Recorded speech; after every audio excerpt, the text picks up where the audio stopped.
everyone, welcome back. We're still at the Institute and we've got lots more to talk about. So we are here with Dr. Lauren. This is the other half of the power couple at the Institute, and we'd love to introduce you to her. So Lauren, we have had the privilege and pleasure of working with you, bringing the REMS on the road here for the last few months. But what's really struck both of us is your real passion for what goes on in these walls. And I always we like to sort of dig in and find out the why. You know, certainly as women, we're often asking, why are you so passionate? Where did the genesis of this idea to open the Institute come from? You're a chiropractor, you're a mama, you're a business, entrepreneur, but why this Institute? It actually really started at Back in Action, our multidisciplinary practice. We at Back in Action have a specialty in concussion management. Many of our practitioners are not only certified in concussion, but are passionate about servicing those that have suffered a concussion. And what we actually hated about the management of concussion was the fact that everything was subjective in nature. Patients would come to us and they would say, this is how I'm feeling. And so we would go through our protocols and procedures to say, okay, this is how we're going to get you through your concussion and how we're going to manage you through it. But what would then happen is they would say, you know what, I'm physically better. I feel good, but I do not feel that my cognitive capacity meets my physical capacity. Mm-hmm. And so that got us scratching our heads and we're like, how is this even happening? And so what we started to do more and more, and I think even beyond the communication with patients, what was happening is we were starting to get third-party people assessing that patient's cognitive capacity and saying to them, you're normal. Everything is absolutely fine. And these patients would come back to us and they're like, we're crazy. Because so-and-so is monitoring us and saying our cognitive health is doing well. But I actually do not feel well, that I'm well. And so, there's only so many times that you can listen to something like that before you actually sit down and say, you know what, enough is enough already. We have to figure out something and we have to do better. Yes. And so it was actually one of our business partners that put us in touch with a group of people that can objectively analyze cognitive function. And so we wanted to bring that piece of technology in to say, we know that you're physically getting better. We can see that you're physically getting better. Mm-hmm. You've passed all of these tests. But now let's put rubber to the road and figure out whether or not you actually are functioning well cognitively. And we were starting to see that through these cognitive assessments that were objective in nature, that were completely based on numbers and data, that they were not normal and they were not functioning at the cognitive capacity that everybody else was telling them. And so I said, this is it. And I said, now we have something and we have a tool that we can empower people to give them their voice back and say, no, you know what I am feeling is real. What I am feeling is now being validated. And now I have the tools with the people hand in hand with me, i.e. Scott, myself, or anybody at our office, that we can give them the proper resources to then get better.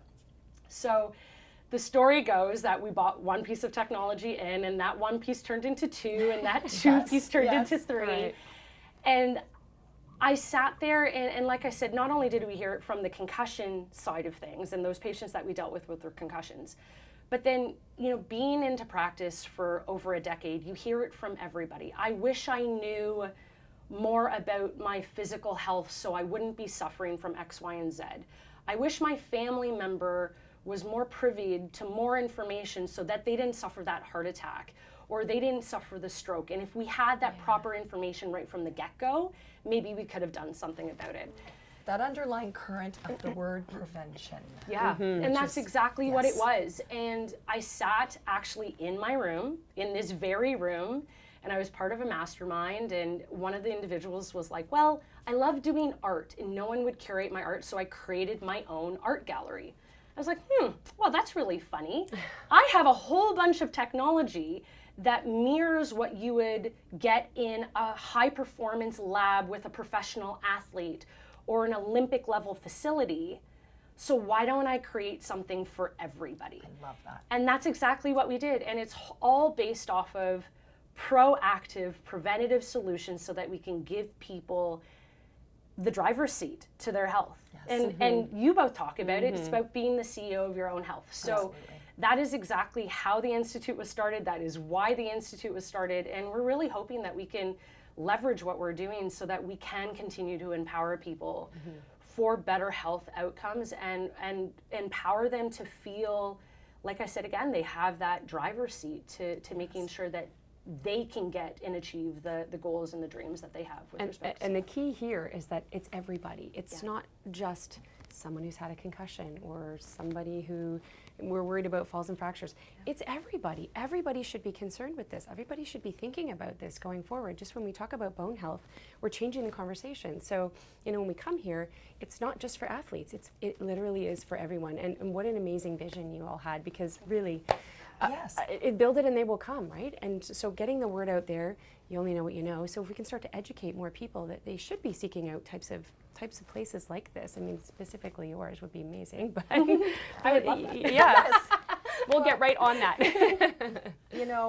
Owning a clinic like I did, just like you did for years, and hearing, if I had a penny for every time someone said to me, my doctor says I'm within normal range, but I don't feel normal. And that's exactly what you just described. But rather than just say, okay, that's the way it's got to be, Yeah. you're creating something to change that, not just change the narrative, but to give people the opportunity to change their story. And what I love about this, I mean, you were an Olympic trained athlete yourself. So you know that the role that this can play, this technology and what you're doing here can play in performance. But performance is in our everyday lives. The young mother that just gave birth and she wants to perform well and be the best mother she can be, the perimenopausal woman. How about that senior that wants to be able to pick up their grandkids and golf with their grandchildren into their 90s? These conversations and what you're doing here at the Institute is really giving the opportunity for people not just to talk about it, but to actually do it. And one of the things I know that we resonate, all three of us, is the impact that's going to have on our overall healthcare system, from the strain that it has from this pill for nil, wait till it's broken, sick care approach, to one that's more preventative. So let's talk about, you always like to talk about the different pillars or buckets that you bring in here. And that really does speak to the inclusivity of the people that can walk through the doors here and get some help at the Institute. What are those pillars, Dr. Lauren? So we have targeted certain individuals. I don't want for anybody to think that if they don't fall into these categories, they can't come and see us. Because the beauty behind technology is we can create anything for anybody. And so our main target audience is seniors. I feel that seniors are in completely underserviced community. I agree. You're so right. So what we've done is we've targeted seniors in fall prevention and healthy aging. We also take a look at metabolic health. Oh, yes. It is so important when we look at metabolic health, when it comes to brain health, when it comes to women's health, when it comes to hormonal health, when it comes to aging. So we've taken metabolic health, and I say that we've created to be a little bit more robust in its application. And so we take that program and look at it against all streams of individuals. Those that have cardiovascular disease, those that suffer from diabetes, those that have weight management issues. We can help all of these people. We also look at women's health. Yes. Because like I said, underserviced in seniors, Yep. I feel like women are so, I don't want to call it mistreated. We're not mistreated, we go unnoticed. Unnoticed on many things, and that's a topic for another Right, discussion. right. But That's a whole other podcast, and we're going to do that one. Yeah. and so, but unnoticed, we're half the population, and each one of us suffers perimenopause and menopausal symptoms, and every patient that comes to me is like, I don't know what to do. Yeah. And I said, don't worry, I'll figure it out. And this is what we've done. We've figured it out with some of the programming. And I don't want to leave the athletes and the high performance out of this. Right. Yes, I was an Olympic trained springboard diver. Scott was a world fastball pitcher. Wow. Yeah, we got into He didn't kin. mention that. No, he didn't. He wouldn't, but I would. We got into kin. He was an exercise scientist for so long. We still are passionate about our athletes, and we're still passionate about those high performers. But I'm even more passionate about servicing those individuals that have just not been serviced. So those are our main focuses. But like I said, again, really anybody. And I challenge people to come to us with a whole bunch of different questions and how we can end up helping them, because through the host and suite of technology that we have, we can create anything, which is also the beauty behind it at the same time too. What I love about that too is that, you know, we say this a lot, is that there's that opportunity gap, right? Yes. And how many times have we had people come into our clinics and they really just want somebody to listen to them? You know, they've gone to their healthcare provider, maybe not gotten everything that they needed, definitely gotten something, but they just feel like they want more.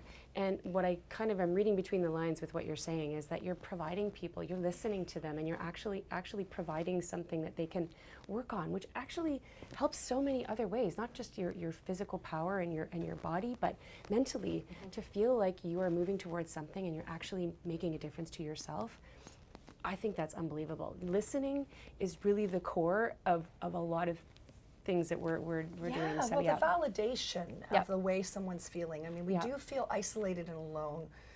We see this as clinicians. We know this as women. Yeah. When you're going through it, you can feel like you're on an island yourself, and then all of a sudden you're in a room with everyone else that maybe isn't having exactly the same. But there's a lot to this thing called the human experience, and I do love that you're taking your knowledge and your passion, and you're really starting, which is what my passion is, to break down those silos and to be working and looking at this from a lens where it's all interconnected. So you talk about metabolic health, but you can't talk about metabolic health without also talking about musculoskeletal health. And to have these silos has not serviced our system well, and it certainly hasn't serviced our health well, has it, for decades? No, and I call it being a disruptor in the industry. Yes. I have no I'm the type of person, and Scott probably wouldn't disagree. I'm the type of person that likes to poke the bear a little bit. Yeah. And for me, it's really hard to see my loved ones, my friends, my family, my colleagues be in this position where we're caught between a rock and a hard place, because we can't do more for the people that we are servicing. And I think the Institute, in a very unique way, helps solve that problem a little bit. And like I said, it's coming down to the point that I want to be able to give people not only the tools, but the education Yes. that they can take. I don't want them to go to Google and be like, oh, No. Dr. Lauren, this is exactly what I'm suffering from, and this is what's going on. It's not that simple, and it's not that easy, but I do want to be able to give them, like I said, that tool and that hub to be able to then take that information, educate themselves on that information, and use that to empower them towards better health. Because I think everybody deserves it, and everybody can achieve it. Right. That's the other thing. Well, that's so true. And the word that comes to mind when I'm hearing you speak like that, which I agree fully with, and that's advocacy and agency of your own health. Because you can take in the education, you can be validated. I mean, there's a whole process here. You need to be heard, you need to be validated, you need to be educated, and then you need to be encouraged to advocate for your health. And that's really not been the construct that we've all existed in our healthcare system. And don't get me wrong, we all, three of us, know people that are in medicine that we have massive respect for, the doctors, the surgeons, the radiologists, the dietitians. But those of us also in the allied healthcare field, in the preventative health field, in what I like to call the complementary health field, have a place too. But the one thing that has the biggest place is the actual patient, the everyday person.